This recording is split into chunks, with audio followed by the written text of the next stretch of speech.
हिमांशु जो 27 साल का है, उसकी अभी अभी नई शादी हुई है।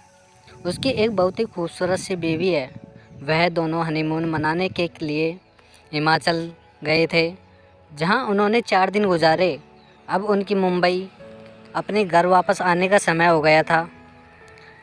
शाम होते दोनों अपनी गाड़ी में बैठ गए और मुंबई के लिए निकल पड़े। दोनों आराम से गाड़ी में मस्ती करते हुए आ रहे थे।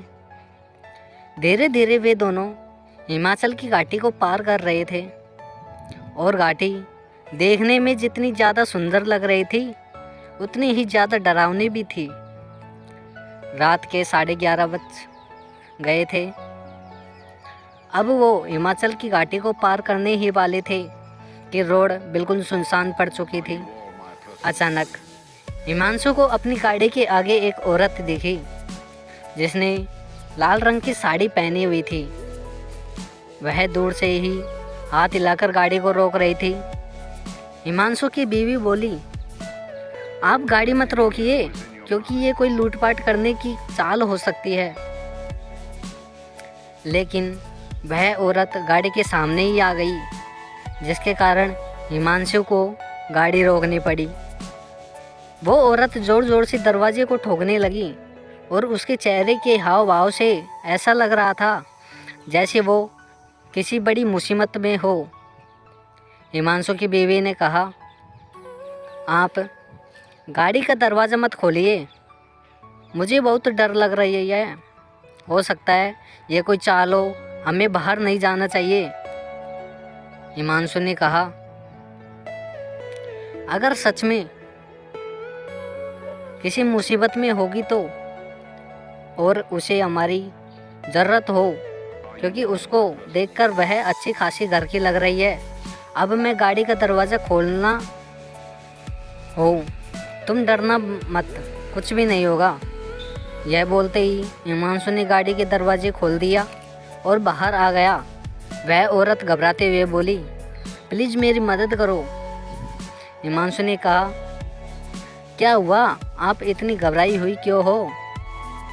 वह औरत बोली, मेरी गाड़ी नीचे खाई में गिर गई है, एक पेड़ से टकरा गई है, उसमें मेरी एक छोटी सी बच्ची फंसी हुई है, प्लीज़ उसको बाहर निकालो, प्लीज़ मेरी मदद करो। यह सुनते ही हिमांशु की बीवी भी बाहर आ गई और तीनों खाई की ओर आगे बढ़ने लगे। उन्होंने देखा कि वह गाड़ी थोड़ी नीचे पेड़ से टकराई हुई है। हिमांशु तुरंत से नीचे की ओर गया। उसने देखा कि पीछे वाली सीट पर एक बच्ची बैठी है जो रो रही है। हिमांशु ने दरवाज़ा खोलना चाहा, लेकिन वह दरवाज़ा नहीं खुला, किसी चीज़ से फंसा हुआ था। बहुत कोशिश की, तब जाकर वह दरवाज़ा खुला।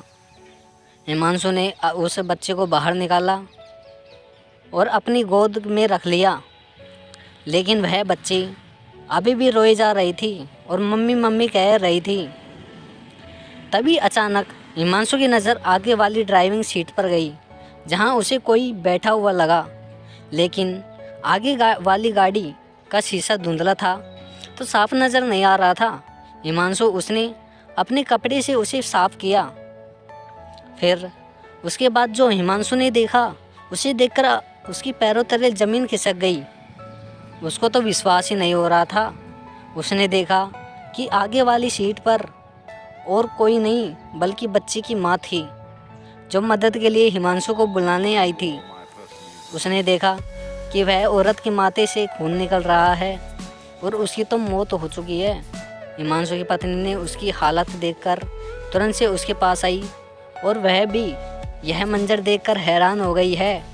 यह देखते ही हिमांशु और उसकी पत्नी ने पीछे की ओर देखा, जहां वो औरत खड़ी थी, लेकिन अब वहां कोई भी नहीं था।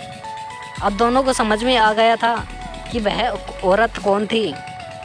फिर उन दोनों ने उस बच्चे को अपने साथ ले गए। तो दोस्तों, इसी के साथ यह कहानी ख़त्म होती है।